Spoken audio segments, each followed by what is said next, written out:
Welcome back to Revenge Room. Today's story is called My Daughter-in-Law Drugged My Whiskey to Steal My Ranch. My butler spilled it, and what happened next will shock you. Imagine this. You spent 40 years of your life building something from nothing. A ranch worth $4 million. Every fence post, every acre, every sunrise and sunset you earned with your own two hands alongside the woman you loved. And after she passed away, you thought your family would protect what you built together. You were wrong. Your daughter-in-law pours you a glass of whiskey with a smile that doesn't reach her eyes. She says, "Drink up, old man, it will make you feel better." And just as you raise that glass to your lips, your butler, a man who has worked beside you for decades, accidentally knocks it from your hand. The whiskey spills across the floor. Your daughter-in-law's face twists with rage for just a second before she hides it. And then your butler leans close and whispers 5 words that change everything. Do not touch it. Trust me. What was in that glass? Why did your butler risk everything to stop you? And what happens when you discover your daughter-in-law has done this before? To another old man who did not survive, if you skip ahead or leave now, you will miss the most jaw-dropping, satisfying revenge you have ever witnessed. The twist coming will leave you speechless, and the ending, pure justice that will make you want to stand up and cheer. Stay until the very end, because sometimes the quietest revenge is the most devastating. This is Revenge Room. Let us begin. My name is Franklin Moore. I am 69 years old, a rancher who spent 4 decades turning empty Colorado land into something worth fighting for. My wife Margaret and I built this place from nothing, and now 3 years after cancer took her from me, I water her roses every morning and pretend I can still hear her voice in the wind. The morning sun was just breaking over the mountains when I stepped onto the porch with my coffee, same as I had done for 40 years. The ranch stretched out before me, 4,000 acres of grassland and timber horses grazing in the distance, the old barn Margaret and I had rebuilt together after the fire of '94. People in town said the property was worth $4 million now, maybe more. But they did not understand that you cannot put a price on 40 years of backbreaking work, on the memory of your wife's laughter echoing across the fields, on the blood and sweat soaked into every fence post and every inch of soil. I walked down to Margaret's rose garden, the watering can heavy in my hand. She had planted these roses the year we got married, red ones for passion, white ones for peace. I talked to her while I watered them the way I did every morning. Told her about the weather, about how the horses were doing, about how much I missed her. Some people might call that crazy. I called it the only conversation worth having anymore. The truth was, loneliness had become my closest companion since Margaret passed. My son Lucas used to visit every week. Now, it was once a month if I was lucky, and even then the visits felt different, shorter, colder. His wife Vanessa did most of the talking, and her words always seemed to circle back to the same topic: the ranch, my health, my future. She asked questions that felt less like concern and more like inventory. How are you feeling? Franklin, have you thought about what happens to this place when you are gone? Do you really need all this space at your age? I had become invisible in my own family. A problem to be managed rather than a father to be loved. Walter found me in the rose garden that morning, same as he did most days. He had been my ranch manager for nearly 30 years, a quiet man with steady hands and eyes that missed nothing. He was 64 now, still strong, still sharp, still the most reliable person in my life. When he placed his hand on my shoulder, there was something protective in the gesture, something that went beyond the relationship between employer and employee. It was the way a soldier might guard a brother in arms. I noticed it, but did not understand it, not then. That evening, Lucas and Vanessa arrived for what Vanessa called a family dinner. She walked through my front door like she already owned the place, her eyes scanning the room, appraising, calculating. Lucas followed behind her, quiet, as always, his shoulders slightly hunched like a man carrying a weight he could not name. Vanessa smiled at me, but the warmth never reached her eyes. Over dinner, she steered the conversation exactly where I knew she would. "Franklin," she said, leaning forward with practiced concern, "have you thought about simplifying your life? This ranch is so much work for one person. Maybe it is time to transfer it to Lucas. Keep it in the family. Let yourself rest." I glanced at the framed photograph on the wall, the one from the Colorado Veterans Foundation Gala Margaret and I had attended years ago.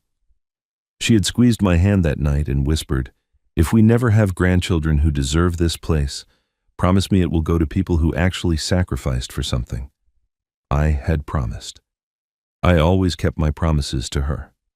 I told Vanessa I would think about it. She smiled again, that same cold smile, and said she knew I would make the right decision.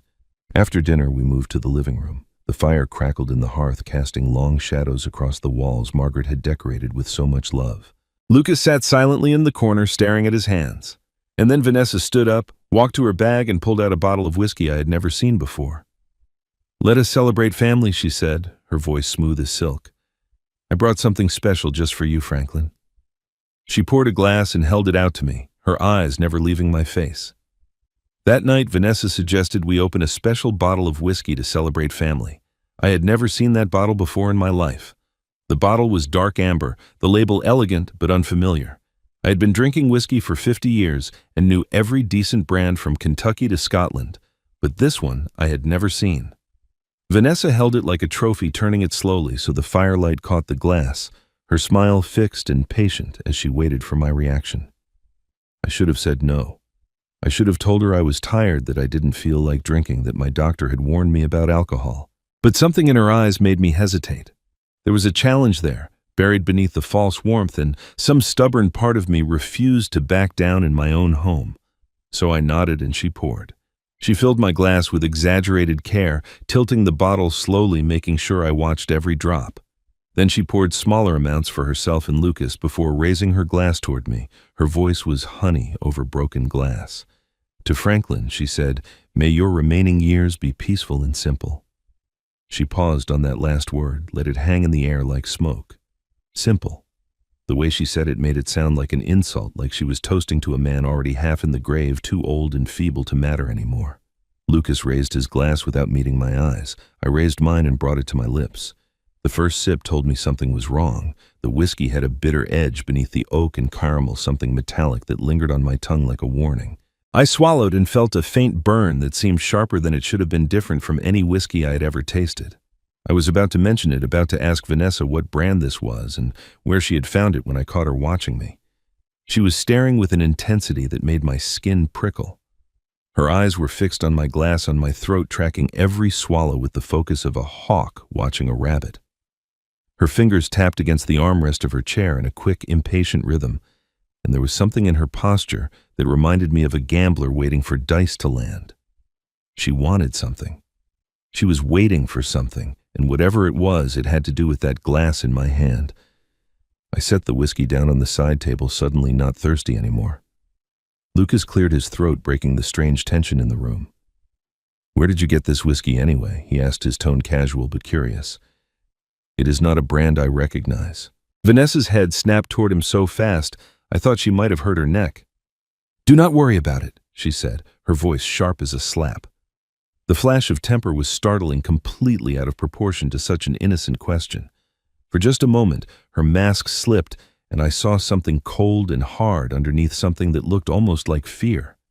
Then she caught herself, forced her shoulders to relax, and smiled again. "I found it at a specialty shop in Denver," she added, softer now, dismissive. "It is supposed to be very smooth, good for older palates." There it was again, that subtle dig at my age wrapped in false concern. I looked at Lucas, expecting him to react to his wife's outburst, but he just stared at his own glass with an expression I couldn't read. He looked uncomfortable. He looked like a man who wanted to be anywhere else in the world. The moment stretched awkward and heavy until Walter appeared in the doorway. He had come to clear the dinner dishes, a task he had performed thousands of times over the years. He moved through the room with his usual quiet efficiency, stacking plates, gathering silverware, his weathered hands steady and sure. I had almost forgotten about the whiskey when it happened. Walter reached across the side table for an empty water glass, and his elbow caught my whiskey. The glass tumbled off the edge and shattered on the hardwood floor, amber liquid spreading across the boards like a stain. "I'm so sorry, Mr. Moore," Walter said immediately, his voice calm and apologetic. "How clumsy of me. Let me clean that up right away." But I was not looking at Walter. I was looking at Vanessa. Her face had transformed in the split second after the glass fell. Her features contorted with rage, her lips pulling back, her eyes blazing with a fury so intense it took my breath away. She looked like she wanted to leap across the room and strangle Walter with her bare hands. Then, just as quickly, the mask slammed back into place. She forced a laugh that sounded like breaking glass. "Oh no, what a shame," she said, her voice bright and brittle. "That was the last of the bottle, too. What a waste." A waste. That was the word she chose. Not an accident, not bad luck. A waste. Walter knelt to pick up the broken glass, and for just a moment his eyes met mine. There was something in his gaze I had never seen before, something urgent and serious, a warning I could feel in my bones even if I did not understand it. He held my eyes for half a second, maybe less, then looked away and continued cleaning. The rest of the evening passed in a blur of forced conversation and uncomfortable silences. Vanessa made excuses about an early morning, and within an hour she and Lucas were gone, their taillights disappearing down the long driveway into the darkness. I stood on the porch and watched them go, my mind churning with questions I could not answer. The bitter taste of that whiskey still lingered on my tongue. I was in my study an hour later, sitting in Margaret's favorite chair, staring at the cold fireplace and trying to make sense of what had happened. The door opened and Walter stepped inside. He closed it behind him, then moved to each window, checking that they were shut and the curtains drawn. His movements were deliberate, almost military, and when he finally turned to face me, his expression was the most serious I had ever seen. He crossed the room, leaned close, and whispered 5 words that changed everything. "Do not drink anything she gives you." I stared at Walter, his words hanging in the air between us like a verdict. The study suddenly felt smaller, the shadows deeper, the silence heavier than it had any right to be. My mouth was dry, and I could still taste that bitter metallic edge on my tongue, could still feel where the whiskey had burned going down. "What are you talking about?" I asked, my voice barely above a whisper. Walter glanced at the door one more time, then pulled a chair close to mine and sat down. His movements were slow and deliberate, the way a man moves when he is about to deliver news that will change everything. He leaned forward, his elbows on his knees, his weathered hands clasped together. "I have been watching her, Mr. Moore, for months now. At first I thought I was imagining things, seeing shadows where there were none, but I have seen enough in my life to know when someone is planning something dark." He told me what he had observed, how Vanessa had started asking questions about my health whenever she visited, questions that seemed innocent on the surface but always circled back to the same themes: my heart, my blood pressure, my medications. She had asked Walter once if I ever forgot to take my pills, if I ever seemed confused or disoriented. He had thought it strange at the time but said nothing. Then there were the searches. Walter had walked into the living room one afternoon while Vanessa was on her laptop, and she had slammed it shut so fast she nearly broke the screen. But not before he caught a glimpse of what she had been reading. Medical articles about cardiac medications, drug interactions, symptoms of heart failure in elderly men. "And that whiskey," Walter continued, his voice low and urgent. "I saw her bring it into the house yesterday during her solo visit to town. She hid it in her bag like contraband. When I asked what it was, she told me it was none of my concern. The way she said it, Mr. Moore, cold as ice. That woman is planning something, and whatever it is, it ends with you in the ground." I sat back in my chair, my mind racing. Part of me wanted to dismiss what he was saying, wanted to believe that my son's wife could not possibly be capable of something so monstrous. But I remembered the way she had watched me drink, the impatient tapping of her fingers, the rage that had flashed across her face when the glass shattered. I remembered the taste of that whiskey, bitter and wrong. Still, one question burned brighter than all the others. "Walter?" I said slowly, "Why do you care this much? You are putting yourself at risk by telling me this. If Vanessa found out, if Lucas found out, you could lose your job. You could lose everything. Why would you do that for me?" Walter went quiet. For a long moment he just sat there staring at his hands, and I saw something shift in his expression. The professional distance he had always maintained seemed to crack, revealing something deeper underneath, something that looked almost like pain. He sat down heavily, as if the weight of what he was about to say was too much to carry, standing up. "Do you remember the fire, Mr. Moore, 1994? The old barn on the east side of the property?" I frowned, searching my memory. "The fire." Yes, I remembered it vaguely.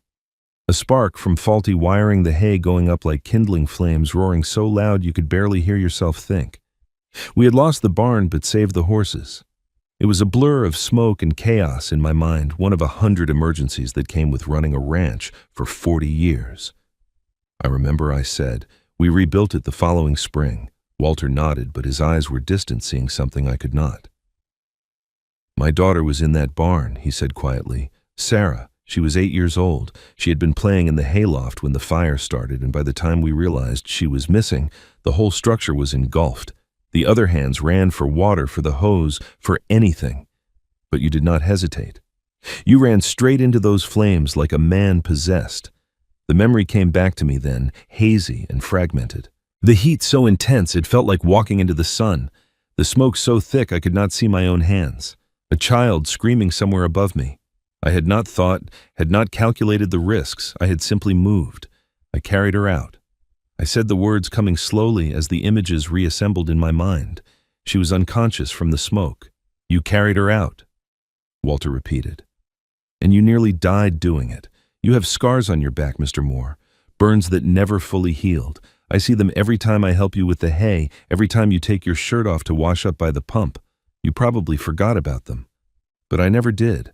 My daughter is a doctor now, working at a hospital in Denver, saving lives every single day. She exists because of you. Her children will exist because of you.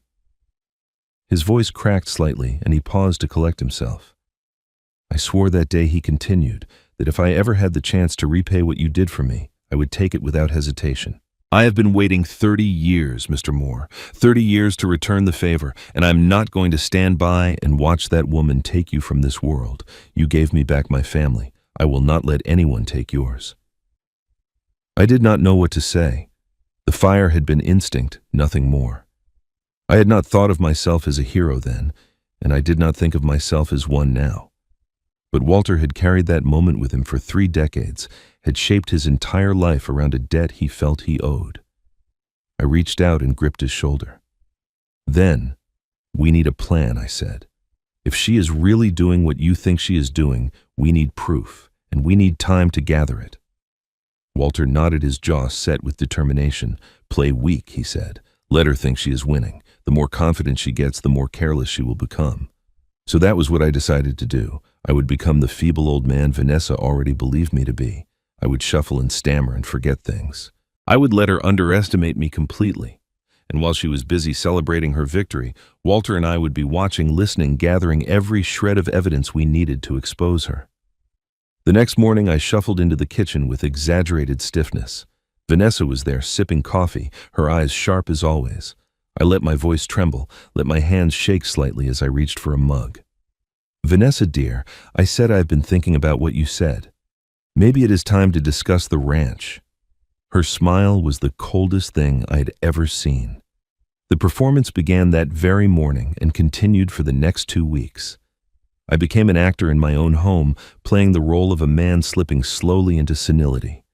I asked the same questions twice within minutes. I called Walter by the wrong name, then apologized with confusion in my eyes. I searched for my reading glasses while they sat in my shirt pocket, patting my pockets and squinting at tables, until Vanessa would sigh and point them out with barely concealed irritation. It was exhausting work pretending to be weak when every instinct screamed at me to fight. But Walter had been right. The more feeble I appeared, the more careless Vanessa became. Her contempt grew with each passing day. At first, she had maintained the pretense of concern, speaking to me in that honeyed voice that never quite reached her eyes. But as my confusion seemed to deepen, she stopped bothering with the mask. She began talking about me in the third person, even when I was sitting right there in the room. He forgot to take his pills again this morning, she would say to Lucas over breakfast, as if I were a piece of furniture. I do not know how much longer he can manage on his own. It is really quite sad watching someone deteriorate like this. I sat there and said nothing, chewing my toast, slowly playing the part of a man too lost in the fog to notice the insult. Inside, I was taking notes. One evening during dinner, Lucas excused himself to use the bathroom. I watched him go, and something caught my attention. As he passed through the doorway, he reached into his jacket and pulled out a small leather notebook. His movements were quick and furtive, the way a man moves when he does not want to be seen. He scribbled something rapidly, then tucked the notebook away and disappeared down the hall. When he returned a few minutes later, our eyes met briefly across the table. There was something in his expression I could not quite read. Guilt, perhaps, or shame. He looked away, first reaching for his water glass, and said nothing for the rest of the meal. I filed the moment away in my memory, another piece of a puzzle I did not yet understand. 2 days later, I heard something I was not supposed to hear. Vanessa had stepped out onto the back porch to make a phone call, thinking I was napping in my study. but I'd learned to move quietly, and I stood just inside the screen door. My phone in my hand, the voice recorder running. "Everything is on schedule," she said, her voice low and confident. "The old man is losing it fast. You should see him wandering around, looking for his glasses, forgetting conversations we had 10 minutes ago. By spring, we will have full control. The doctors will declare him incompetent, and Lucas will have power of attorney. After that, it is just paperwork." She laughed at something the other person said, a cold sound that made my blood run slow. I saved the recording and slipped back to my study before she returned. That night at dinner, I decided to test something. I mentioned as casually as I could manage that I had been thinking about calling Margaret's old friend Evelyn Hart. She was a lawyer, I explained, helped us with our estate planning years ago. Very sharp woman. I have not talked to her in years, but maybe I should reach out just to make sure everything is in order. Vanessa's fork paused halfway to her mouth. Her eyes flickered with something that might have been alarm before she smoothed her expression into a dismissive smile. "Oh, Franklin," she said, "there is no need to bother with lawyers. Family should handle family matters. Besides, you do not want to confuse yourself with all that legal jargon. Lucas and I can take care of everything." I nodded slowly, playing the part of the agreeable old man, but her reaction told me everything I needed to know. She did not want me talking to lawyers. She did not want anyone examining the paperwork too closely. Later that same evening, Vanessa mentioned her stepfather for the first time. We were sitting in the living room, and she was flipping through a magazine, making idle conversation about nothing in particular. "My stepfather had a ranch," once she said, her tone casual and almost bored. "Nothing as grand as this, of course. He left everything to my mother when he died. Heart attack at 58, very sudden. Some people just are not built to last." She said it the way someone might comment on the weather. No grief, no nostalgia, just a flat statement of fact. A man had died and left her family everything, and she spoke of it like a business transaction completed long ago. I made a small sound of sympathy and said nothing else, but my mind was racing. 58 years old, sudden heart attack, everything left to her mother. I thought about the bitter whiskey, about the medical research on her laptop, about her impatience to gain control of my ranch. A pattern was beginning to emerge, faint but unmistakable, like tracks in fresh snow. That afternoon, I told Walter I needed to run errands in town. He offered to drive me, but I insisted on going alone, playing up my stubborn independence as part of the act. The truth was, I needed to do something without any witnesses. I drove to town for the first time in months, my hands steady on the wheel despite the performance I had been giving. I parked outside a small law office on Main Street, a place I had not visited in 7 years, not since Margaret and I had last updated our wills. The brass nameplate beside the door read Hart and Associates. I walked in and the receptionist looked up from her desk. Her eyes widened slightly with recognition. "Mr. Moore," she said, her voice tinged with something that sounded almost like relief. "Mrs. Hart has been expecting your call. She said you would come eventually." The receptionist led me down a narrow hallway lined with legal books and framed certificates. At the end, she opened a heavy oak door and gestured me inside. The office was exactly what I would have expected from a woman like Evelyn Hart, organized, elegant, and utterly without pretense. Behind a mahogany desk sat a silver-haired woman with sharp eyes that seemed to take my measure in a single glance. Evelyn stood and came around the desk to greet me. She was in her early 60s, tall and composed, every inch the lawyer who would not suffer fools. When she shook my hand, her grip was firm, her gaze direct. I could see immediately why Margaret had trusted her. "Franklin," she said, her voice warm but serious, "please sit down. I've been waiting for this visit for 3 years. She and Margaret had been college roommates." She explained, settling back into her chair. They had remained close throughout their lives, confiding in each other about everything from marriages to careers, to the small worries that accumulated over the years. When Margaret got sick, Evelyn had visited, often sitting by her bedside, listening to her concerns about the future. "Your wife called me 6 months before she passed," Evelyn said, folding her hands on the desk. She was worried about Vanessa even then. She said there was something cold behind that woman's smile, something calculating. Margaret did not have proof of anything, just instinct. But her instincts were rarely wrong. I nodded slowly, my throat tight.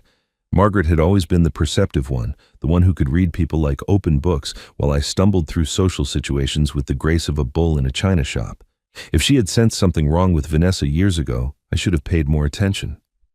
Evelyn opened a drawer and pulled out a thick folder. She laid it on the desk between us and tapped it with one finger. "This is what Margaret asked me to prepare," she said. "A revocable living trust with very specific provisions. She wanted to make sure that if anything ever happened to you, if you were ever declared mentally incompetent, for any reason the ranch and all your assets would be protected."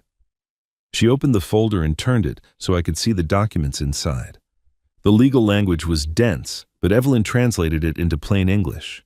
"If you are ever declared incompetent," she explained, "control of the trust does not transfer to Lucas or any other family member. It transfers to me." Margaret was very clear about that. She did not want anyone in your family to have the ability to make decisions about your estate without independent oversight.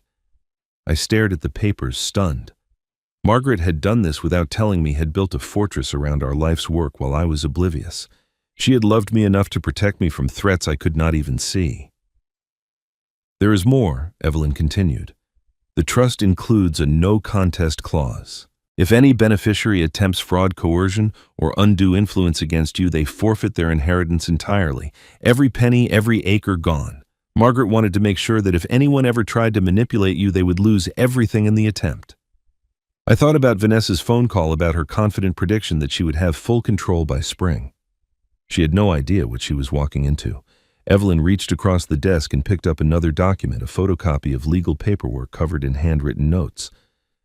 "I obtained this from a contact at the county courthouse," she said. "Your daughter-in-law has been busy. She is preparing to file for guardianship, claiming you are mentally incompetent and unable to manage your own affairs. Once that goes through, she believes Lucas will have power of attorney over everything. She does not know about the trust provisions. Margaret kept them private deliberately. The guardianship trap. That was what Vanessa had been planning all along. The whiskey, the performance of concern, the subtle campaign to make me look confused and feeble. It was all building toward a courtroom where a judge would sign away my autonomy and hand my life to the woman trying to end it." Evelyn paused. Then her expression troubled. She set down the document and looked at me with something that might have been reluctance. "Franklin, there is something else. When Margaret first expressed concerns about Vanessa, I did some preliminary research, background checks, public records, that sort of thing. I found something that bothered me then, and it bothers me more now." She pulled another sheet from the folder. "Vanessa's stepfather," she said quietly. "A man named Robert Dawson. He died 8 years ago. Heart failure. He was 58 years old and by all accounts perfectly healthy. No history of cardiac problems, no warning signs. He simply collapsed one day and never woke up. My blood went cold. The same age, the same sudden death that Vanessa had mentioned so casually over dinner. Some people just are not built to last. He left everything to Vanessa's mother," Evelyn continued, "who then spent quite liberally with Vanessa's guidance. Expensive trips, luxury purchases, investments that went nowhere. Within 3 years, the entire estate was gone and Vanessa's mother died in debt. Vanessa walked away clean. She let the implication hang in the air between us, heavy and terrible. I did not need her to spell it out. The pattern was clear now, written in money and death and convenient timing. "I will investigate further," Evelyn said firmly. "I have contacts who can dig deeper into Robert Dawson's death, look for anything the original investigation might have missed. In the meantime, you need to keep doing exactly what you have been doing. Play the confused old man. Let Vanessa think she is winning. And let your man Walter collect whatever evidence he can about these poisoning attempts. We will need it all before this is over." I stood to leave, my mind churning with everything I had learned. At the door, I turned back to thank her, but Evelyn spoke first. "Franklin," she called after me, her voice softer now. "Margaret left something else for you, but she made me promise to only give it to you when you truly needed it. I think that time is coming soon." 3 days passed before Vanessa made her next move.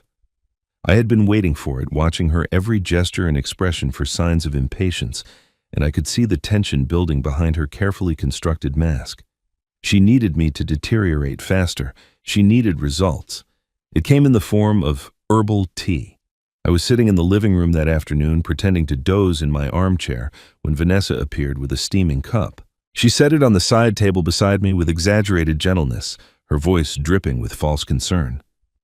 "I made you some tea, Franklin," she said sweetly. "Herbal blend, very soothing. Good for your heart. Good for your heart." The words sent ice through my veins, but I kept my expression slack, my eyes unfocused. I mumbled a thank you and reached for the cup with trembling hands, part of the performance I had perfected over the past weeks. Vanessa watched me raise it to my lips, that same predatory intensity in her gaze that I had seen the night of the whiskey. I let the liquid touch my lips but didn't swallow. The moment she turned to adjust the curtains, I spat into a napkin and tucked it into my pocket. Even that brief contact was enough to taste the bitterness beneath the chamomile sharpened chemical. Within minutes, my heart began to race, a flutter in my chest that felt wrong and unnatural. Whatever she had put in that tea, even the residue on my lips, was enough to affect me. I played my part. I complained of dizziness, pressing my hand to my forehead and asking Vanessa to repeat herself several times. When I stood to walk to the bathroom, I stumbled against the doorframe and caught myself with exaggerated clumsiness. Vanessa rushed to help me, her hand steadying my arm. But I saw the satisfaction she could barely contain. Her eyes were bright with triumph. Later that evening, I overheard her talking to Lucas in the kitchen. Her voice was low but excited, carrying through the walls with the confidence of someone who believes they are winning. "It is working faster than I expected," she said. "Did you see him today? He could barely stand. At this rate, we will not have to wait until spring." Lucas said something. I couldn't hear, his voice too soft to penetrate the walls, but Vanessa's response was clear enough. "Do not get cold feet now. We are too close. Just keep your mouth shut and let me handle everything." I retreated to my study and found Walter waiting for me. Without a word, I handed him the napkin and the cup I had managed to retrieve from the living room. He examined them with grim focus, then nodded. "I know someone," he said quietly. "Retired toxicologist, lives on the other side of town. Discreet and trustworthy. If there is something in this, he will find it. Results in about 2 weeks. 2 weeks felt like an eternity, but I understood the necessity. We needed proof, not suspicions. We needed evidence that would hold up in court, that would expose Vanessa for what she truly was. Until then, I would continue to play the dying fool. That night, Evelyn called. I took the phone into Margaret's rose garden, away from the house and any ears that might be listening. Her voice was measured but tense, the voice of a lawyer who had uncovered something she wished she had not. "I have been digging into Robert Dawson's death," she said. "The more I find, the worse it looks. He died of sudden cardiac arrest 8 years ago, despite having no history of heart problems whatsoever. His physician was interviewed after the death and noted that it was completely unexpected. Dawson had passed a physical just 3 months earlier with perfect results." She paused, and I heard papers shuffling on her end of the line. "The estate was worth $800,000, she continued. "Everything went to Vanessa's mother, just as Vanessa mentioned. But here's where it gets interesting. Within 2 years of Dawson's death, almost all of that money was gone, depleted through a series of investments that Vanessa personally recommended. Bad stocks, failed business ventures, money that simply vanished into accounts that could not be traced. And her mother, I asked already knowing the answer, died in debt 2 years after her husband. Heart failure as well, though she had a history of anxiety and stress that could explain it, or could provide convenient cover. The pattern was emerging, now clear and terrible. Vanessa did not simply marry into wealthy families, she hunted them. She found older men with assets, ingratiated herself through marriage or family connection, then used slow methods to drain their health and their wealth. By the time anyone thought to ask questions, she had already moved on to the next target. Franklin was not her first victim. He might be her third. "You need to be very careful," Evelyn said, her voice dropping to barely a whisper. "I spoke with Robert Dawson's former doctor this afternoon. I told him about your symptoms, the dizziness, the racing heart, the confusion. He said something that made my blood run cold." "What did he say?" There was a long pause on the other end of the line.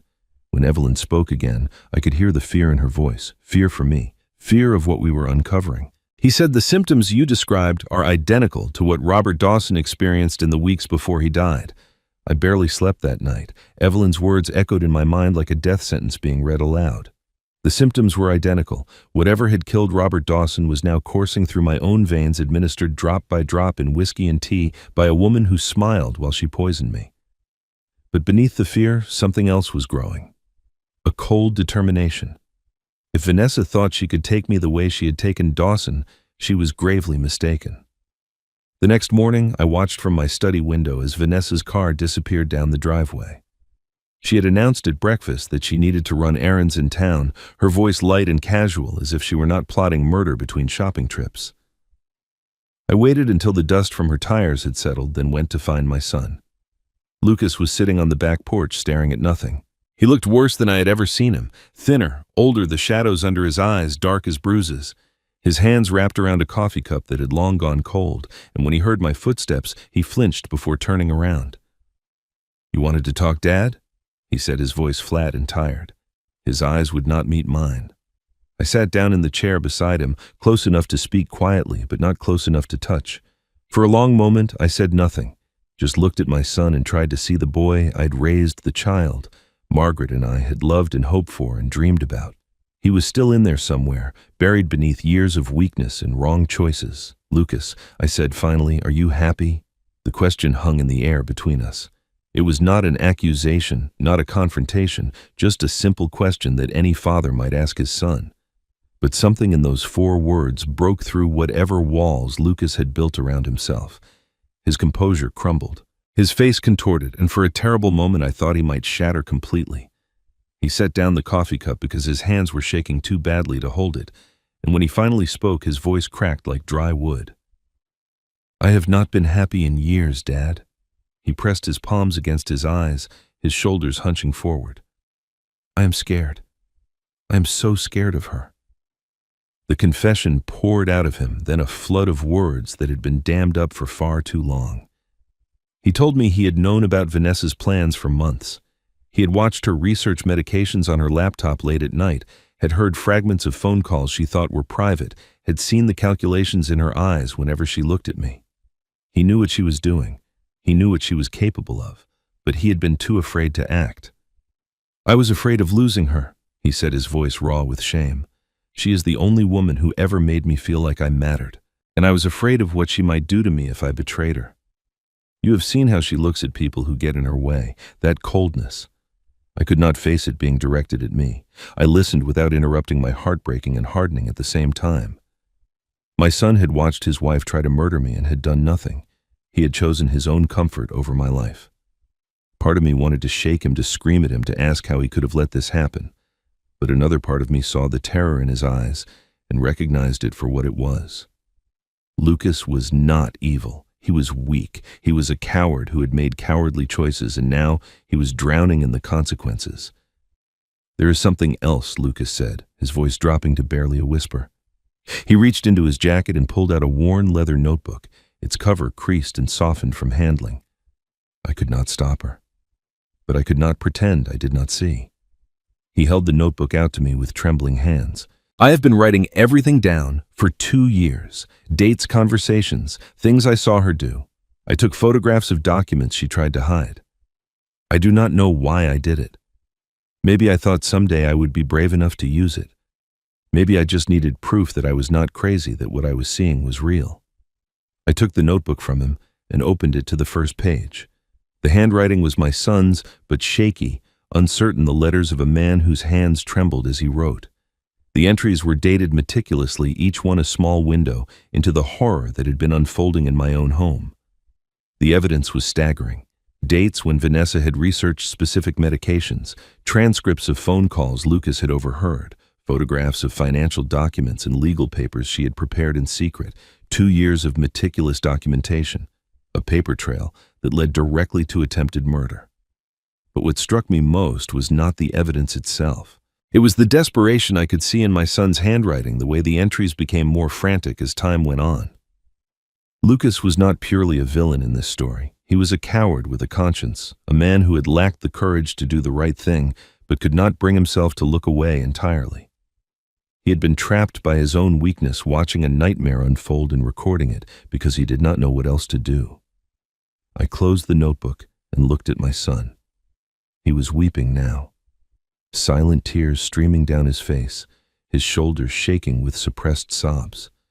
He looked like a man who had been carrying a weight too heavy for him and had finally set it down. I did not embrace him. I could not. Not yet, maybe not ever. "You knew, Lucas," I said quietly. "You knew what she was doing, and you did nothing while she tried to kill me." "I know, Dad," he whispered. "I know. I stood up and walked back into the house, the notebook clutched in my hand. Behind me, I could hear my son crying, but I did not turn around. There would be time later for forgiveness or condemnation. Right now, I had work to do. That night, alone in my study, I opened the notebook to the first entry. It was dated 2 years ago. Today, V asked me how much Dad's ranch is worth. She smiled when I told her. That smile scared me. I turned to the last entry dated just yesterday. I think she's going to kill him soon. God forgive me, I do not know how to stop her. I spent the night reading through Lucas's notebook page by page, entry by entry. Each word was another nail in Vanessa's coffin, another piece of evidence that would help bring her down. But it was also a chronicle of my son's cowardice, his fear, his inability to act even when he knew his own father's life was at stake. By morning, I had finished the notebook and set it aside. I felt exhausted, heartsick, and more determined than I had ever been in my life. Evelyn arrived just after noon. I saw her car coming up the driveway and met her on the porch before she could knock. She was carrying something in her hands, a small wooden box, polished oak with brass hinges, the kind of box you might use to store something precious. She did not smile when she saw me. Her expression was solemn, almost reverent, as if she were delivering something sacred. "Franklin," she said quietly, "I told you Margaret left something for you, something she made me promise to only give you when the time was right." She held out the box. I took it, feeling its weight in my hands, and looked at her questioningly. "She gave me this 4 months before she died." Evelyn continued, "Made me swear to only deliver it when someone threatened everything you two built together. She said I would know when that time came." She paused, her eyes meeting mine. "I think we both know that time is now." I thanked her, my voice thick, and she left without another word. She understood that whatever was in this box was meant for me alone, a final message from my wife that had been waiting 3 years to be heard.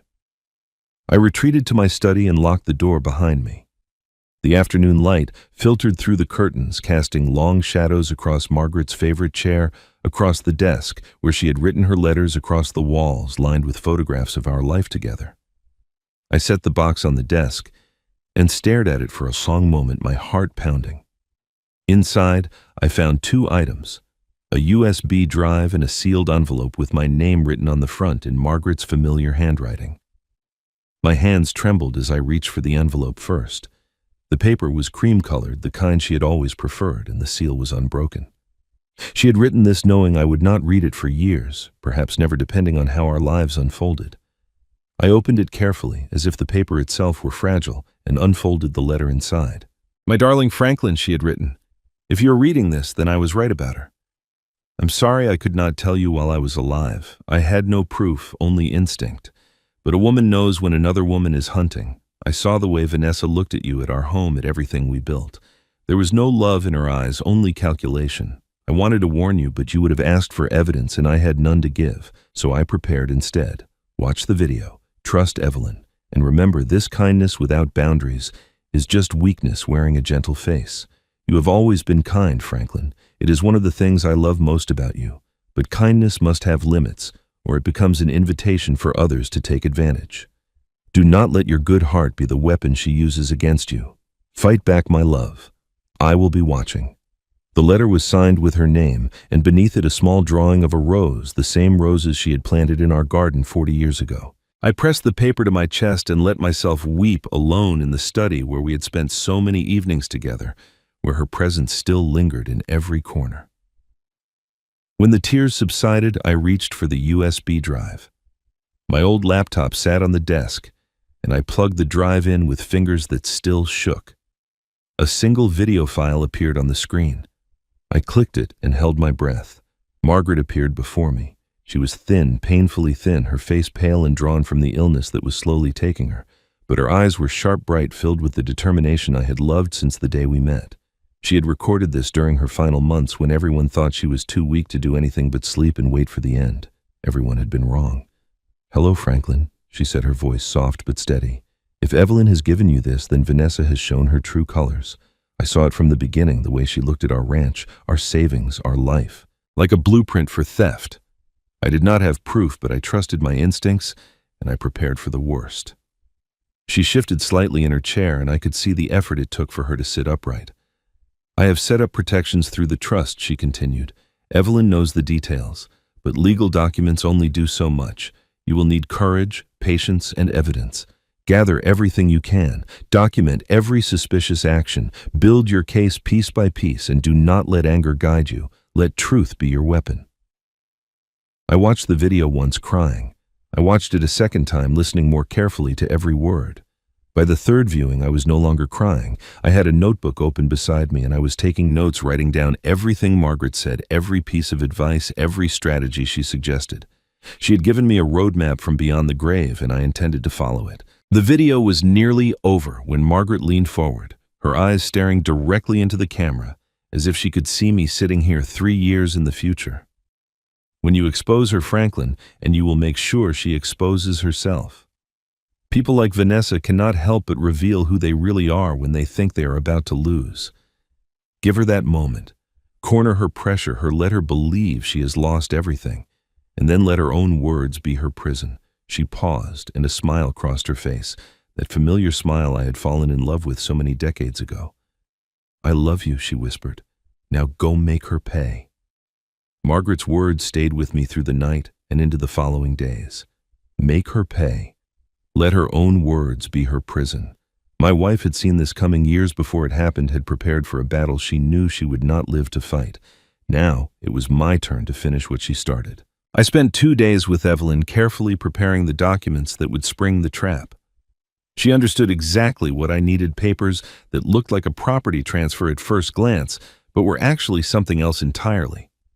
The language was deliberately confusing, full of legal terminology and references that would seem routine to someone skimming quickly.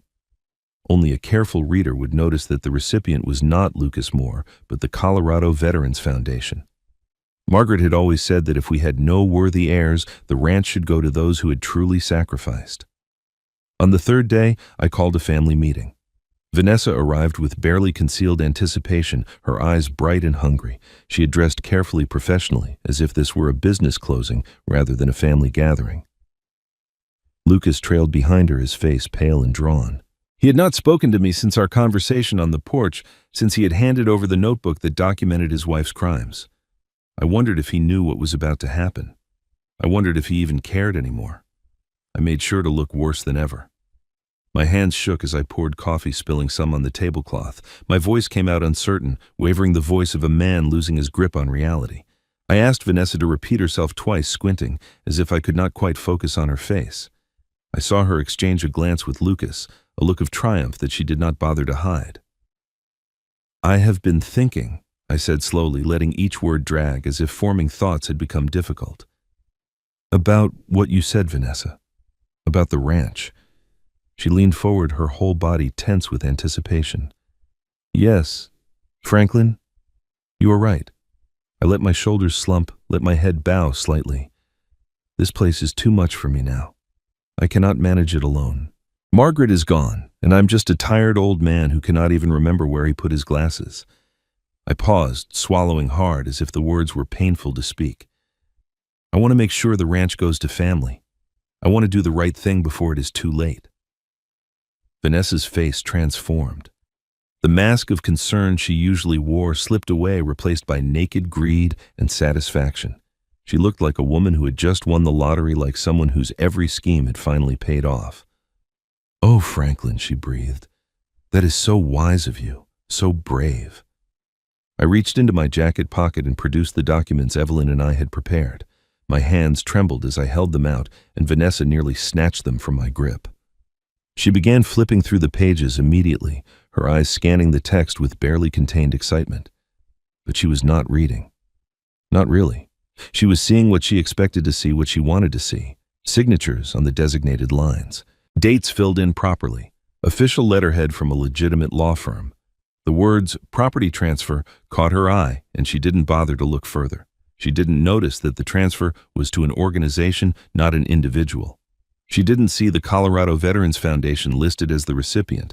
She saw victory, and that was all she needed. "This is wonderful, Franklin," she said, clutching the documents to her chest. "You have made the right decision. We will take such good care of everything, I promise you. The ranch will stay in the family. You have nothing to worry about anymore." She crossed the room and embraced me. It was the first physical affection she had shown me in years, perhaps ever. Her arms wrapped around my shoulders, and I could feel her trembling with excitement, with the thrill of finally claiming the prize she had been hunting for so long. I patted her back weakly, playing my part to the end. "You will not regret this, Dad," she whispered near my ear. The word Dad sounded strange coming from her lips, a term of endearment she had never used before. "I'm sure I will not," I replied. Lucas watched the entire scene without moving, without speaking. His face was unreadable, but I noticed his eyes flicker to the documents in his wife's hands, then to me, then away. He knew something was wrong.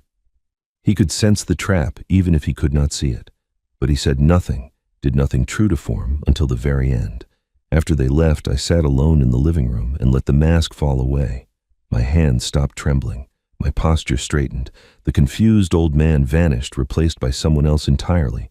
A rancher who had spent 40 years building something worth protecting, a widower who had been handed a mission by the woman he loved, a father who had been betrayed but refused to be defeated.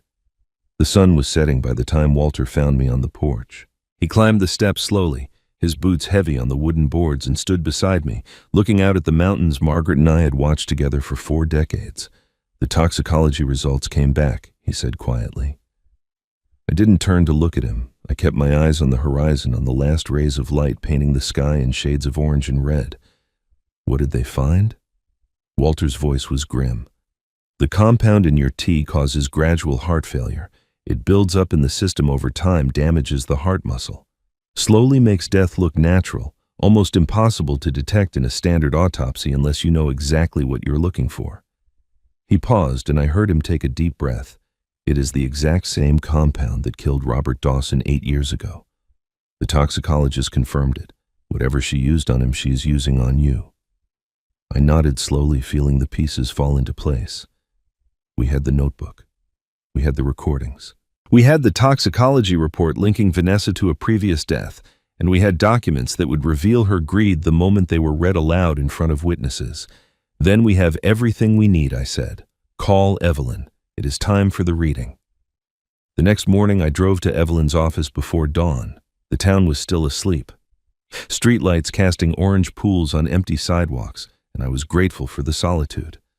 What we were about to do required focus, precision, and a clear head unclouded by emotion. Margaret had given me the strategy. Now it was time to execute it.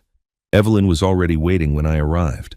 She led me to a conference room at the back of her office, a space she called her war room. The long table in the center was covered with documents, photographs, and folders arranged in meticulous order. Walter arrived shortly after, carrying the toxicology report in a sealed envelope. He set it down with the gravity of a man delivering a verdict. For the next 3 hours, we assembled our case. The toxicology report sat at the center of the table, the scientific proof that Vanessa had been slowly poisoning me.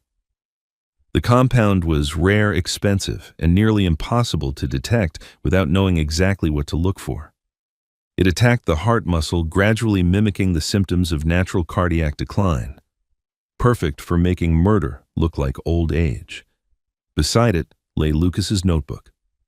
2 years of documentation in my son's shaky handwriting. Dates and times of suspicious behavior, transcripts of overheard phone calls, photographs of documents Vanessa had tried to hide. Each entry was another link in the chain that would bind her. The phone recordings came next, my own voice frail and confused, asking questions I already knew the answers to. And Vanessa's voice confident and cold, telling someone on the other end that everything was on schedule, that the old man was losing it fast, that they would have full control by spring. Finally, Evelyn produced a folder she had compiled over the past 2 weeks, Robert Dawson's medical records obtained through contacts she declined to name. Financial statements showing how his $800,000 estate had been systematically drained through investments Vanessa had recommended. A timeline of his decline that matched almost exactly the timeline of my own symptoms. She spread the documents across the table and looked at me with an expression that was equal parts satisfaction and solemnity. "Franklin," she said, "we have attempted murder on you, documented and provable through toxicology. We have strong circumstantial evidence linking Vanessa to Robert Dawson's death 8 years ago. We have a documented conspiracy through Lucas's notebook showing she planned this for at least 2 years. And we have her own voice on recordings admitting to the scheme in her own words. She paused, letting the weight of her words settle. This is not just a civil matter anymore. This is criminal. We are talking about attempted murder, possibly a previous murder, fraud, and conspiracy. If we do this right, Vanessa will spend the rest of her life in prison. Walter nodded grimly. So what is the plan? Evelyn outlined what she had arranged. A formal trust reading would be held at the ranch on Saturday afternoon. Ostensibly, this was to finalize the property transfer that Vanessa believed she had won. She would arrive expecting a celebration, expecting to hear legal confirmation that the ranch was now hers. Instead, she would walk into a trap. Detective Morrison from the county sheriff's office would be present along with 2 deputies. Evelyn had briefed him on the evidence, and he had agreed to observe the reading in person. A court reporter would document everything said in the room, creating an official transcript that could be used in court. Several witnesses would also attend, including Walter and 2 of Evelyn's associates. The key, Evelyn explained, is Margaret's video. We will play it at the reading, let Vanessa see that her mother-in-law knew exactly what she was from the very beginning. Then I will reveal that the documents Franklin signed do not transfer the ranch to Lucas. They donate it to the Colorado Veterans Foundation. She leaned forward, her eyes sharp. Based on everything you have told me about Vanessa, and based on what Margaret wrote in her letter, this woman cannot control her temper when she feels cornered. She has spent years maintaining a mask of composure, but underneath that mask is rage. When she realizes she is lost, when she understands that she has been outmaneuvered, that mask will shatter. Margaret's words echoed in my mind. Let her expose herself. People like Vanessa cannot help but reveal who they really are when they think they are about to lose. We are counting on her to confess, I said quietly. Not confess, Evelyn corrected. Explode. Say things she cannot take back in front of witnesses and law enforcement. Her own words will become the final nail in her coffin.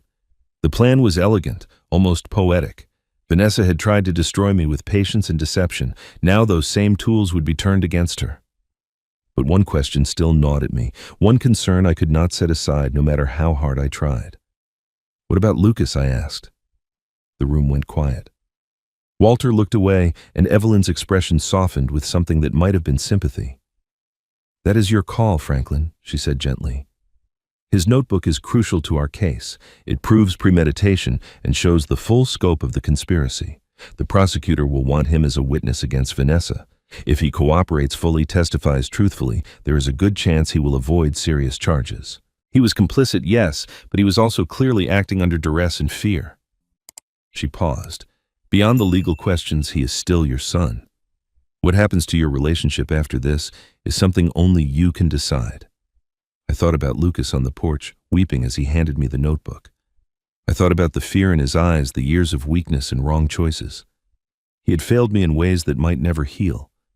But he had also, in his own cowardly way, tried to leave a record of the truth. He had documented his wife's crimes when he lacked the courage to stop them. He will testify, I said finally, and after that we will see. Evelyn nodded and reached for her phone. She dialed a number from memory and waited. When the line connected, her voice was calm and professional. Detective Morrison. This is Evelyn Hart. Saturday 2 p.m. at the Moore Ranch. Bring backup and bring handcuffs. You are about to witness a confession. Saturday arrived with the kind of clear blue sky that seemed to mock the darkness about to unfold beneath it. I woke before dawn and walked through the ranch one last time, touching the fence posts Margaret and I had set together, breathing in the smell of hay and horses and the land we had built our lives upon. By the time the sun was fully up, I was ready. The living room had been transformed. Walter and I had rearranged the furniture the night before, pushing Margaret's comfortable chairs against the walls and setting up a long table in the center of the room. It looked less like a family gathering and more like a courtroom, which was exactly the point. Evelyn arrived first, carrying her briefcase and a small projector. She sat up at the head of the table with the calm efficiency of someone who had done this 100 times before. Detective Morrison came next, a tall man in his 50s with gray at his temples and eyes that missed nothing. He wore plain clothes rather than a uniform, and when Evelyn introduced him as a friend of the family, he simply nodded and took a seat in the corner of the room. His presence was meant to be unobtrusive, forgettable, until the moment it was not. The court reporter arrived shortly after, a young woman with quick fingers who set up her stenography equipment without a word. 2 of Evelyn's associates positioned themselves near the door, witnesses who would later testify to everything that happened in this room. Walter stood by the window, his arms crossed, his eyes fixed on the driveway. "They are here," he said quietly. I watched through the curtains as Vanessa's car pulled up to the house. She emerged first, dressed impeccably, her hair perfect, her smile already in place. She looked like a woman arriving to collect a prize she had already won. Lucas followed behind her, his movements hesitant, his face pale. He knew something was wrong. He could feel the trap even if he could not see its shape. They entered the living room and stopped short. Vanessa's eyes swept across the formal arrangement, the strangers seated around the table, the court reporter with her fingers poised above the keys. For just a moment, uncertainty flickered across her face. Then she recovered, smoothing her expression into pleasant confusion. "Franklin," she said, her voice light and questioning, "what is all this? I thought we were just finalizing the paperwork." "We are," I replied, keeping my voice neutral. "Evelyn thought it would be best to do things properly, make sure everything is documented correctly." Vanessa glanced at Evelyn, then at the detective in the corner. "Who is he?" "A friend of the family," Evelyn said smoothly. "Please sit down. We have a lot to cover." Vanessa hesitated, her instincts clearly warning her that something was off, but greed won out over caution. She had come too far, waited too long to walk away now. She sat down across from me, and Lucas took the chair beside her. His hands were trembling. Evelyn opened her briefcase and removed a thick folder of documents. She spread them across the table with deliberate slowness, letting the tension build. The court reporter's fingers began to move, recording every word. "We are here today." Evelyn began, her voice formal and precise, to review the provisions of the trust established by Margaret Moore before her death and to clarify the status of the property known as the Moore Ranch. Vanessa leaned forward slightly, her eyes hungry. Evelyn continued. Margaret Moore established this revocable living trust with the following provisions. First, regarding the matter of incapacity.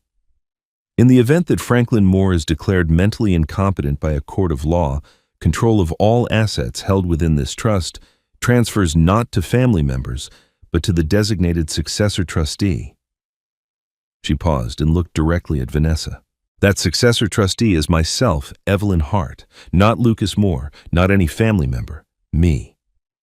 The color drained from Vanessa's face. Her carefully constructed smile faltered, then froze in place like a mask that no longer fit.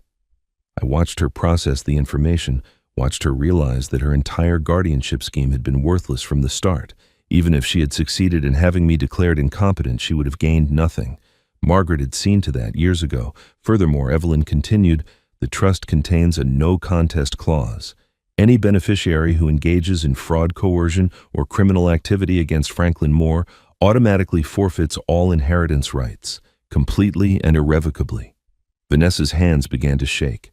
She gripped the edge of the table, her knuckles white, her jaw clenched so tight I could see the muscles jumping beneath her skin.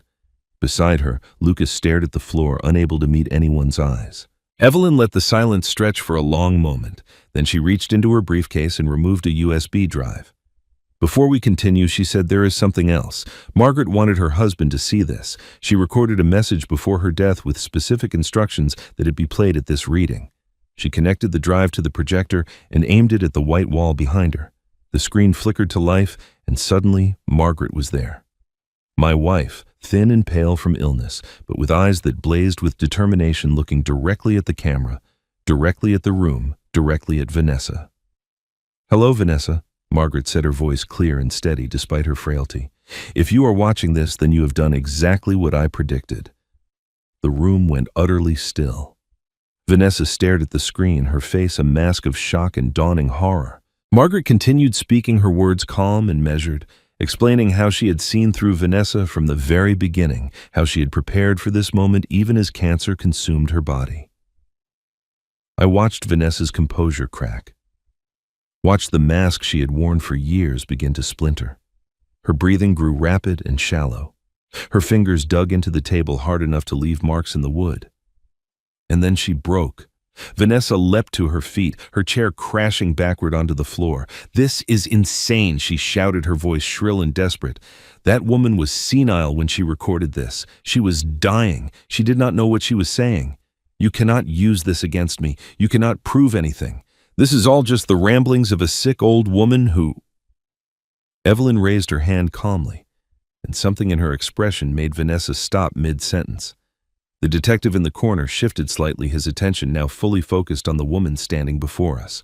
"I am not finished, Mrs. Moore," Evelyn said, her voice cold as ice. "Please sit down. The next part concerns your stepfather, Robert Dawson."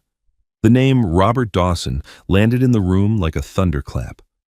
Vanessa froze mid-motion, her body rigid, her face cycling through emotions too quickly to track. Fear, confusion, calculation, and beneath it all, the first crack of genuine terror. She lowered herself back into her chair slowly, as if her legs could no longer support her weight. Evelyn did not wait for her to recover. She reached into her folder and withdrew a stack of documents, laying them on the table one by one with the precision of a surgeon. 3 weeks ago, she began, her voice calm and relentless. "I contacted the medical examiner's office in the county where Robert Dawson died. Based on new evidence suggesting foul play, they agreed to reopen the investigation. Tissue samples that had been preserved from the original autopsy were retested using more advanced methods." She slid the first document across the table. "The toxicology report, Mrs. Moore. The same rare compound that was found in the tea you gave Franklin was present in Robert Dawson's system. The exact same compound. Rare, expensive, nearly undetectable unless you know precisely what to look for. It causes gradual heart failure that mimics natural cardiac decline." Vanessa's mouth opened, but no sound came out. Her eyes darted to the document, then to Evelyn, then to me. She looked like an animal searching for an escape route and finding none. "That is not possible," she finally managed, her voice thin and strained. "Robert had a heart condition. Everyone knew that."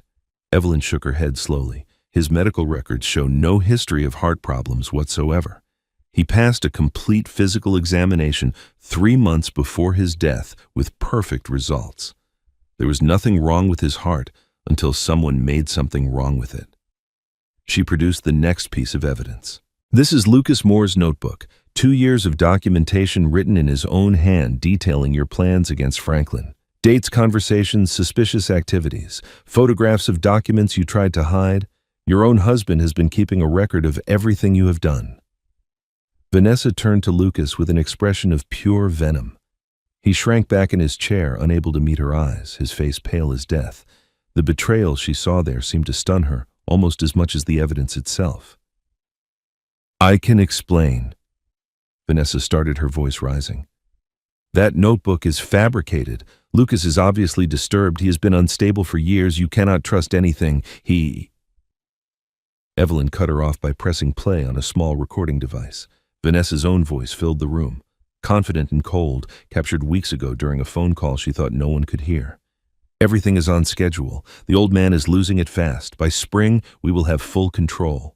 The court reporter's fingers flew across her keys, capturing every word. Detective Morrison sat motionless in the corner, his expression unreadable, but his eyes never left Vanessa's face.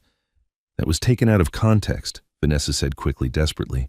"I was talking about his care about making sure he was looked after properly. You are twisting my words." Evelyn remained unmoved. "Would you like me to play the rest of it? The part where you discuss having him declared incompetent? The part where you calculate how long it will take to gain full control of his assets?" Vanessa's denials were growing weaker with each passing moment. Her composure, so carefully maintained for years, was crumbling before our eyes. She looked from face to face around the room, searching for sympathy, for doubt, for any crack she might exploit. She found nothing but cold judgment. And then Evelyn played the final card. "There is one more thing, Mrs. Moore," she said, her voice almost gentle now, the gentleness of someone delivering a killing blow. "The documents Franklin signed last week, the ones you celebrated so enthusiastically, the ones you believed transferred ownership of this ranch to your husband." She paused, letting the moment stretch. Vanessa leaned forward, her last hope flickering in her eyes. Those documents were not a transfer to Lucas. They were a charitable donation to the Colorado Veterans Foundation. Every acre, every building, every dollar of value. Franklin signed his ranch over to veterans, not to you. She slid the documents across the table, pointing to the relevant passages. "You were so eager to claim your prize that you did not bother to read the fine print. You saw what you wanted to see and nothing else. You have nothing, Mrs. Moore. You never had anything."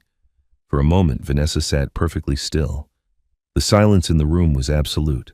I could hear the tick of the grandfather clock in the hallway, the distant sound of horses in the pasture, the scratch of the court reporter's fingers pausing on her keys.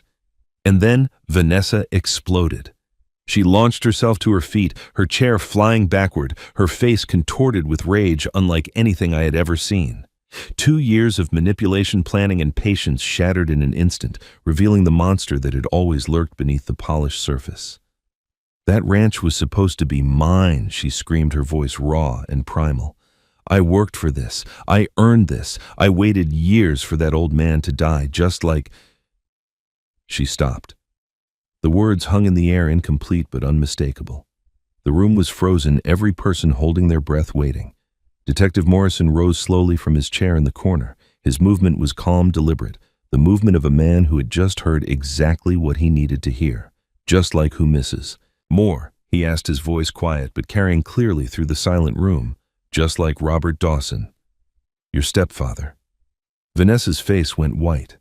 The rage drained out of her like water from a broken vessel, replaced by something I had never seen in her before, pure, naked terror.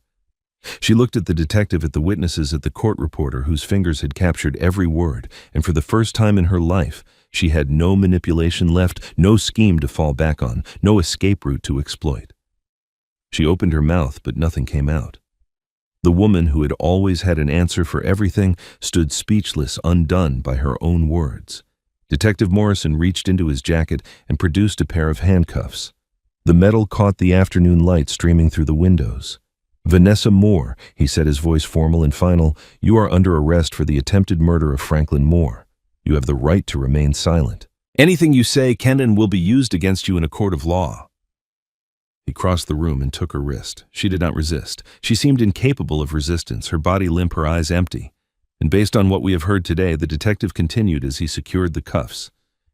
"We will be reopening the investigation into Robert Dawson's death. You may want to contact an attorney." The deputies who had been waiting outside entered the room and took Vanessa by the arms. As they led her toward the door, she turned and looked back at Lucas. The hatred in her eyes was absolute, burning with a fury that transcended words. "This is your fault," she hissed, her voice dripping with venom. "You and your pathetic little notebook. I should have known you were too weak to keep your mouth shut. You ruined everything." Lucas said nothing. He sat motionless in his chair, his hands folded in his lap, watching his wife being led away in handcuffs. And as the front door closed behind her, as the sound of the police car starting echoed through the quiet house, something shift in my son's expression. For the first time in years, he looked almost relieved. The police car had been gone for nearly an hour before anyone spoke. Evelyn gathered her documents quietly, exchanging a few words with Detective Morrison's deputies before they departed. The court reporter packed up her equipment and left without ceremony. Walter stood watch by the window until the last vehicle disappeared down the driveway, then retreated to his quarters with a nod that said everything words could not. One by one, they all left and the house grew still. I found Lucas in the living room, sitting exactly where he had been when they took Vanessa away. He had not moved, had not spoken, had barely seemed to breathe. His head was bowed, his face buried in his hands, his shoulders curved inward like a man trying to make himself small enough to disappear. The afternoon light had shifted while we sat through the reading, and now long shadows stretched across the floor, reaching toward him like fingers. I stood in the doorway and watched my son. Part of me wanted to feel rage, wanted to storm across the room and demand to know how he could have let this happen, how he could have watched his wife try to murder his own father and done nothing but scribble notes in a leather book. But the rage would not come. Looking at Lucas now, I did not see a villain. I saw a broken man who had made cowardly choices and was only beginning to understand the weight of them. I crossed the room slowly, my footsteps heavy on the hardwood floor. Lucas did not look up as I approached, did not acknowledge my presence until I lowered myself into the chair across from him. We sat in silence for a long moment, father and son separated by a gulf that might never fully close. When I finally spoke, my voice was quieter than I expected. "You have to testify against her, Lucas. Everything you wrote in that notebook, everything you saw and heard over the past 2 years, the prosecutor will need all of it." Lucas raised his head. His eyes were red-rimmed, his face haggard with exhaustion and shame. He looked like he had aged 10 years in the past few hours. "I will," he said, his voice hoarse. "I will tell them everything. Every conversation, every phone call, every time I watched her and did nothing. It is the least I can—" He trailed off, unable to finish the sentence. The words hung incomplete in the air between us. "The least you can do," I said, completing his thought. "Yes, it is the least." He flinched as if I had struck him, but he did not argue. He knew I was right. We both knew that testifying against Vanessa was not redemption, not forgiveness, not even the beginning of making things right. It was simply the minimum requirement of basic human decency, the floor beneath which he could not sink any lower. The silence stretched between us again. Outside, I could hear the horses moving in the pasture, the wind rustling through Margaret's roses, the ordinary sounds of a ranch that had nearly been stolen from me by the woman my son had married. Life continuing on despite everything.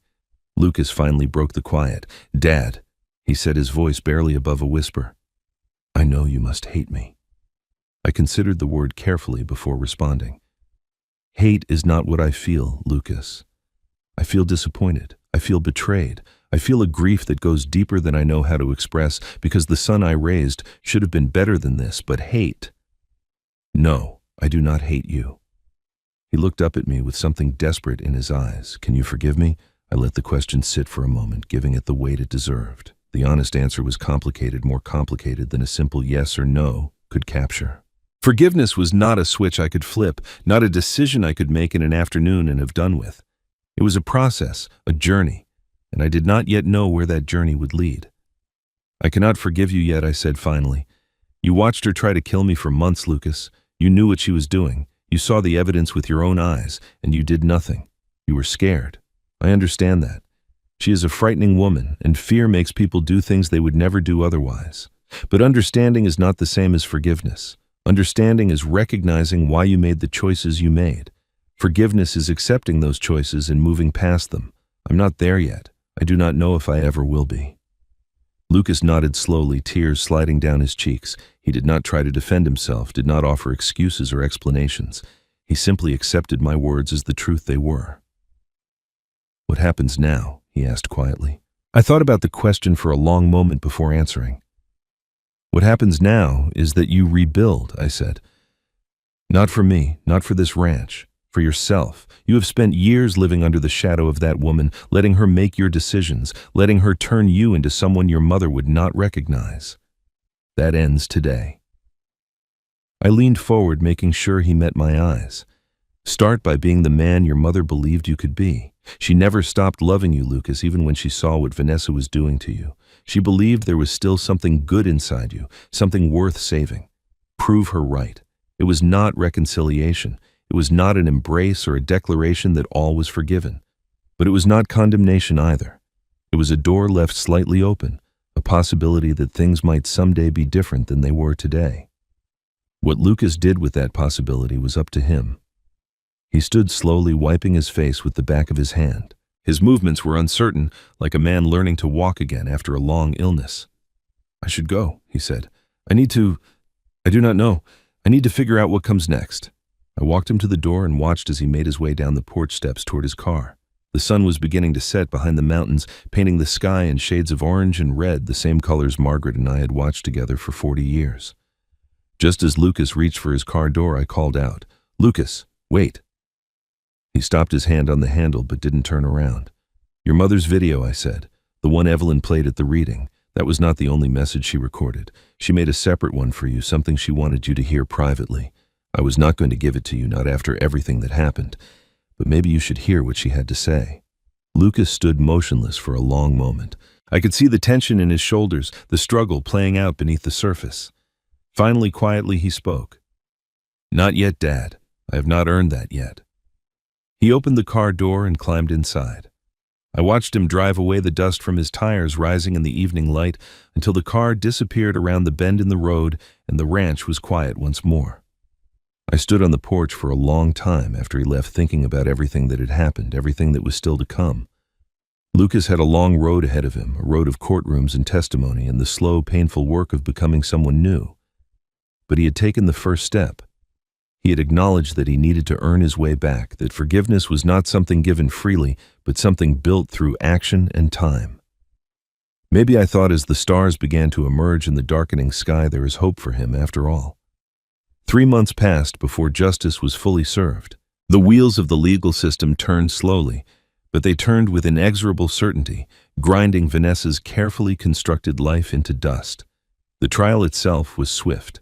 Vanessa's outburst at the reading had been recorded by the court reporter, every word captured and preserved for the prosecution. Her own voice screaming that she had waited years for the old man to die became the centerpiece of the case against her. Combined with the toxicology reports, the phone recordings, and the mountain of documentation Lucas had compiled, the defense had almost nothing to work with. Her attorney tried to argue emotional distress, tried to suggest that the evidence had been fabricated or taken out of context, but the jury saw through every attempt. Lucas took the stand and testified for 2 full days. His notebook was entered as Exhibit A, its pages projected onto screens for the jury to examine in detail. He answered every question with quiet honesty, describing what he had seen and heard over the past 2 years, admitting his own cowardice without excuse or justification. When the prosecutor asked why he had not come forward sooner, Lucas simply said he had been afraid, and the shame in his voice was genuine enough to convince even the most skeptical juror. I attended every day of the trial. I sat in the gallery and watched as the woman who had tried to murder me was methodically dismantled by evidence and testimony. She looked different in the courtroom, smaller somehow, diminished.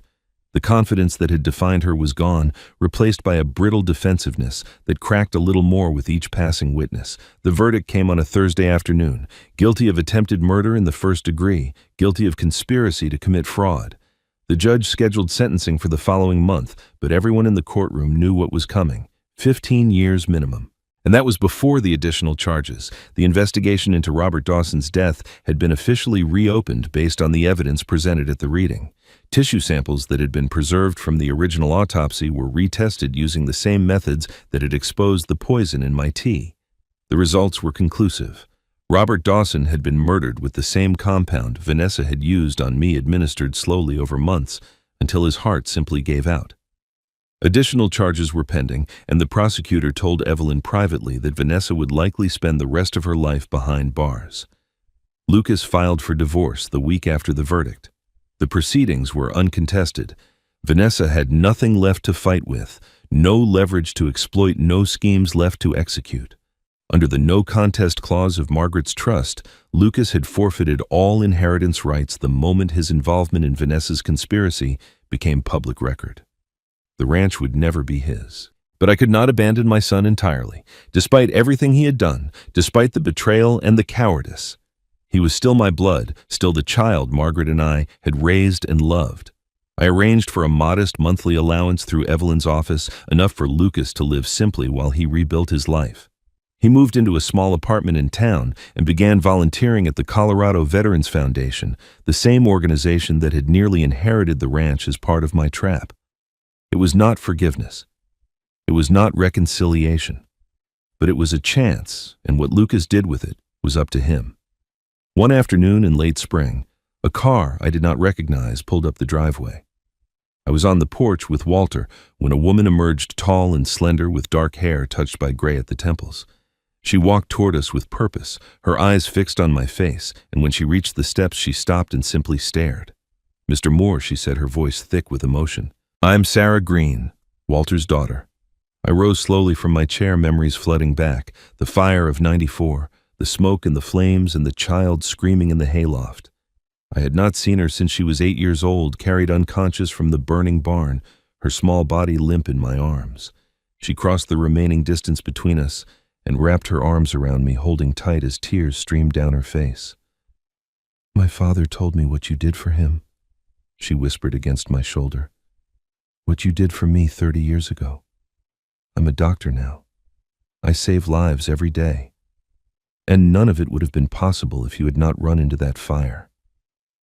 I held her and let her cry, my own eyes burning with tears I did not try to hide. Walter stood nearby, watching his daughter embrace the man who had given her back to him, and for once, his stoic expression cracked into something that looked almost like peace. The ranch was safe. Evelyn remained the designated successor trustee, ready to step in if anything ever happened to me. But I was in full control of everything Margaret and I had built together. The charitable donation documents had been voided the day after the reading their purpose served. The trap had worked exactly as planned, and now the land would remain in my hands until I decided otherwise. That evening I sat on the porch with Walter watching the sun set over the mountains Margaret had loved so much. The sky blazed with color orange and red and purple fading into the deep blue of approaching night. The horses were quiet in the pasture, and somewhere in the distance a coyote called to its pack. "You did it, boss," Walter said quietly, his voice carrying the satisfaction of a battle finally won. I shook my head slowly, my eyes still fixed on the horizon. "No, Margaret did it. I just finished what she started." Walter smiled, the expression softening his weathered features. She would be proud. I looked at her roses blooming red in the fading light, their petals catching the last rays of the sun. I know she would. 6 months after the trial, I woke before dawn as I always did, but something had changed. The silence that had once felt oppressive now felt peaceful. The emptiness that had haunted every corner of the house had softened into something gentler, something that left room for memory without drowning in grief. I made my coffee and carried it out to Margaret's rose garden, the morning ritual I had performed for years. The roses were thriving, their red blooms bright against the green leaves drinking in the first golden light of sunrise. I talked to her as I watered them, telling her about the ranch, about the horses, about the small victories and ordinary moments that made up a life. But now, instead of speaking into a void, I felt like she was listening.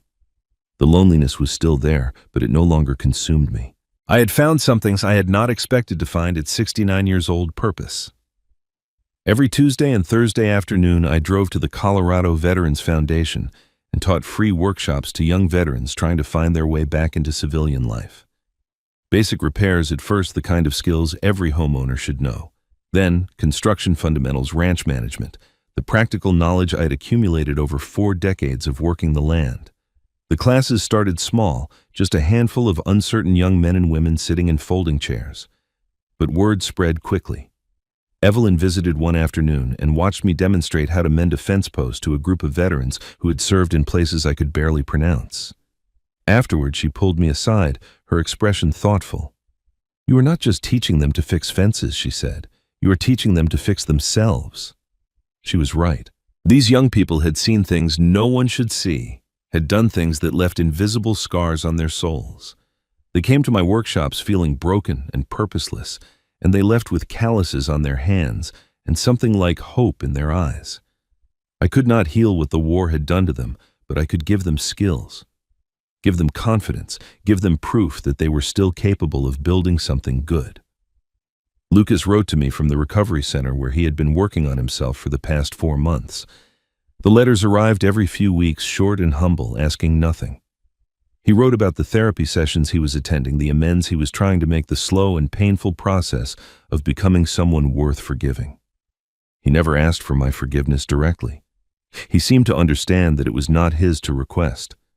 I did not respond to the letters. I was not ready for that yet, not ready to open a dialogue that might lead somewhere I could not predict. But I saved every one of them in Margaret's old jewelry box, the one that sat on her dresser where she had kept her most precious things. Maybe someday I would read them again. Maybe someday I would write back. One evening I sat alone in my study and watched Margaret's video one last time. Her face filled the screen, thin and pale, but fierce with determination, her eyes looking directly into mine across the years that separated us. I did not cry this time. I watched with gratitude instead of grief, marveling at the woman who had loved me enough to protect me even after death. Her love had outlasted her life. It had reached across 3 years of silence and saved me when I needed saving most. The next morning, I climbed to the highest point of the ranch, a ridge where Margaret and I used to watch storms roll in across the mountains. The land stretched out below me in every direction, 4,000 acres of grass and timber and memory. I thought about everything they had tried to take from me, not just the property, but my sanity, my dignity, my remaining years on this earth. They had failed. I stood there in the morning light and understood finally what I had reclaimed. It was not just a ranch. It was the proof that love does not end at death, that kindness repaid returns tenfold, and that an old man still has plenty of fight left in him. Below me, Margaret's roses were blooming red in the garden she had planted 40 years ago. I think that means she agrees. And that is where Franklin's story ends, but I want to take a moment to share some thoughts with you. This story hit me differently because it reminds us that the people who hurt us most are often the ones we invite into our lives with open arms. Vanessa did not break into Franklin's home with a weapon. She walked through the front door, with a smile, sat at his dinner table, and called him Dad while plotting his death. That is the most dangerous kind of enemy, the one wearing the mask of family. But here's what I want you to take away from this story. First, trust your instincts. Margaret saw through Vanessa years before anyone else did. She had no proof, just a feeling, and she acted on it. If someone in your life makes you uncomfortable, if something feels wrong, even when you cannot explain why, pay attention to that feeling. Your gut is trying to protect you. Second, prepare for the worst while hoping for the best. Margaret set up legal protections not because she wanted to control her husband from beyond the grave, but because she loved him enough to plan for dangers he could not see. Talk to a lawyer. Update your will. Make sure the people you trust have the tools they need to protect you if something happens. Third, never underestimate the value of loyalty. Walter waited 30 years to repay a debt Franklin had forgotten. One act of kindness in 1994 saved Franklin's life decades later. Be good to people. Help when you can. You never know when that kindness will come back to save you. And finally, remember, this age is not weakness. Franklin was supposed to be the victim, the confused old man too feeble to fight back. Instead, he outsmarted a predator half his age. Never let anyone convince you that your best days are behind you. Thank you for watching Revenge Room. If this story moved you, share it with someone who needs to hear it. I will see you in the next one.